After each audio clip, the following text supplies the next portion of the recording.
안녕하세요 여러분, 책 읽어주는 누나입니다. 제가 지금 있는 곳은 뉴욕 맨하튼의 센트럴파크인데요. 저희 가족은 이번에는 뉴욕으로 여행을 왔어요.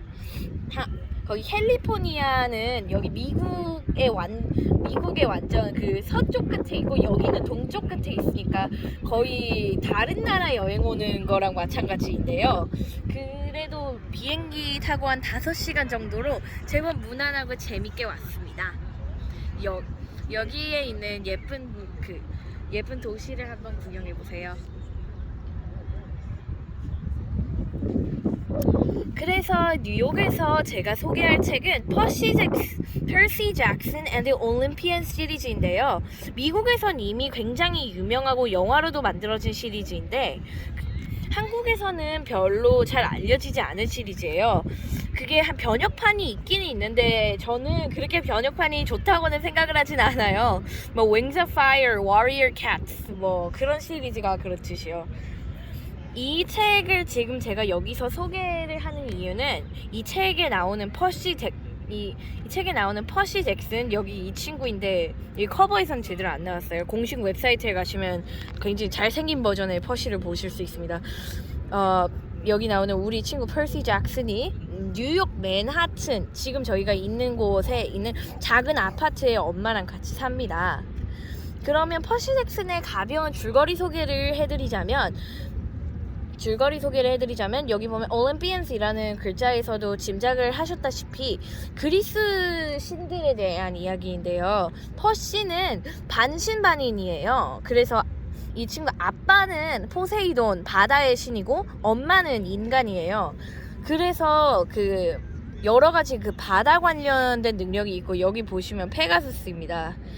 그래서 이런 반신반인들을 데미가드라고 영어로 하는데요. 근데 데미가드가 돌아다니면 그와 같이 몬스터가 얘네를 죽이려고 많이 오기 때문에 근데 몬스터에게서 이런 반신반인 아이가 안전한 곳은 단 하나 거기 미국 여기 동부 지역 여기랑 가까운 롱 아일랜드라는 곳이 있거든요. 거기에 있는 캠프 하프블러드라는 곳에서 스스로를 지키고 방어하고 그리고 여러 퀘스트를 나갈 수 있도록 도와주는 곳인데요. 퍼시도 여름방학 같은 방학 때는 거기서 살고 그리고 나머지 시간에는 집에 있습니다.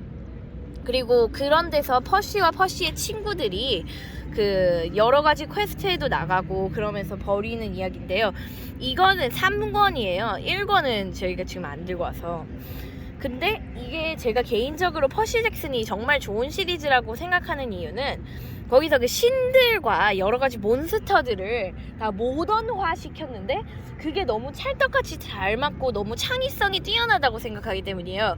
그리고 여러 신들을 그게 정말 다양한 그리스 로마 신화 책들이 있는데 거기서마다 신들의 외모가 각각 다르게 나오는데 그거를 작가의 방식대로 그럴듯하게 재해석해서 그렇게 된 게 정말 멋있는 것 같습니다. 그리고 신들의 아이들마다 각각 캐릭터리스틱도 다르고요. 그래서 저는 이 퍼시 잭슨의 책이 중학교에서도 require 된 책이에요. 이 아마 저희 잉글리시 시간에 읽을 것 같은데 그래서 굉장히 좋은 책이고 원서를 읽어보시는 걸 추천드립니다. 그러면 저는 이 좋은 책의 첫 챕터를 한번 읽어보도록 할게요.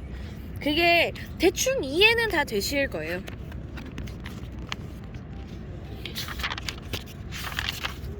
보면 이게 다 챕터가 굉장히 웃겨요.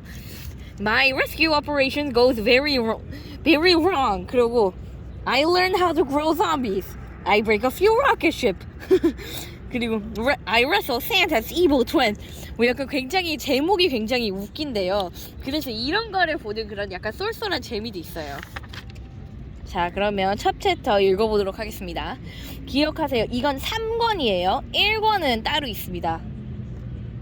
The Friday before winter break, my mom packed me an overnight bag and few deadly weapons and took me to a new boarding school. We picked up my friends Annabeth and Talia on the way. It was an 8-hour drive from New York to Bar Harbor, Maine. Sleet and snow pounded the highway. Annabeth, Thalia, and I hadn't seen each other in months, but between the blizzard and the thought of what we were about to do, we were too nervous to talk much, except for my mom. She talks more when she's nervous. By the time we finally got to Westover Hall, it was getting dark, and she told Annabeth and Thalia every embarrassing baby story there was to tell about me. Thalia wiped the fog off the car window and peered outside. Oh yeah, this will be fun. Westover Hall looked like an evil knight's castle. It was all black stone with towers and slit windows and a big set of wooden double doors. It stood on a snowy cliff overlooking this big frosty forest on one side and the gray churning ocean on the other. Are you sure you don't want me to wait? My mother asked. No thanks, Mom, I said. I don't know how long it will take. We'll be okay. But how will we get back? I'm worried, Percy. I hoped I wasn't blushing. It was bad enough I had to depend on my mom to drive me to my battles. It's okay, Miss Jackson. Annabeth smiled reassuringly. Her blonde hair was tucked into a ski cap and her eyes were the same color as the ocean. 나중에 나오기는 나올 텐데 애나베스는 퍼시의 친구로 아테나가 엄마예요. 아테나, 그 전쟁과 승리의 신. My mom seemed to relax a little. 여기 안 읽었구나. We'll keep him out of trouble. My mom seemed to relax a little. She thinks Annabeth is the most level-headed demigod to ever hit 8th grade. She's sure Annabeth often keeps me from getting killed. She's right, but that doesn't mean I have to like it. All right, dears, my mom said. Do you have everything you need?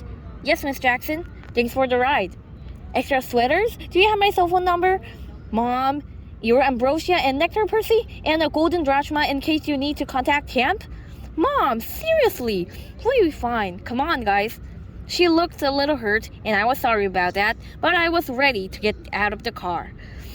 If my mom told one more story about how cute I looked in the bathtub when I was 3 years old, I was going to burrow into the snow and freeze myself to death. Annabeth and Thalia followed me outside. The wind blew straight through my coat like ice daggers. Once my mother's car was out of sight, Thalia said, Your mom is so cool, Percy. She's pretty okay, I admitted. What about you? You ever get in touch with your mom? As soon as I said it, I wished I hadn't. Thalia was great at giving evil looks. What with the punk clothes she always wears, the ripped-up army jacket, black leather pants, and chain jewelry, and the black eyeliner and those intense blue eyes. 탈리아는 그 애나베스의 오랜 친구고 제우스가 아빠예요. But the look she gave me was now a perfect evil 10. If that was any of your business, Percy. We better get inside, Annabeth interrupted. Grover will be waiting. Thalia looked at the castle and shivered.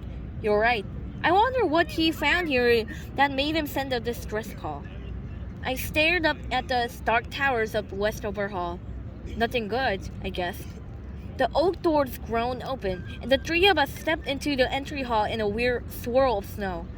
All I could say was, whoa. The place was huge.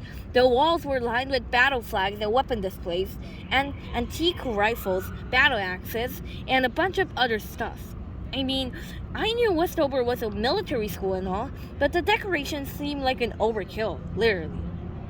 My hand went to my pocket, where I kept my lethal ballpoint pen, Riptide. I could already sense something wrong in this place, something dangerous. Thalia was rubbing her silver bracelet, her favorite magic item. I knew we were thinking the same thing. A fight was coming.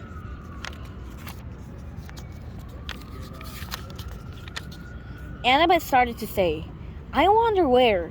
The door slammed shut behind us. Okay, I mumbled. I guess we'll stay a while. I could hear music echoing from the other end of the hall. It sounded like dance music. We stashed our overnight bags behind the pillar and started down the hall. We hadn't gone very far when I heard footsteps on the stone floor, and a man and a woman marched out of the shadows to intercept us. They both had short gray hair and black military-style uniforms with a red trim. The woman had a wispy mustache, and the guy was clean-shaven, which seemed kind of backwards to me. They both walked stiffly, like they had broomsticks taped to their spines. Well, the woman demanded, what are you doing here? I realized I hadn't planned for this. I'd been so focused on getting to Grover and finding out what was wrong. I hadn't considered that someone might question 3 kids sneaking into the school at night. We hadn't talked at all in the car about how we would get inside. I said, ma'am, we're just... Ha! The man snapped, which made me jump. Visitors are not allowed at the dance. You shall be ejected. He had an accent, French maybe. He pronounced his J like in jocks. He was tall with a hawkish face.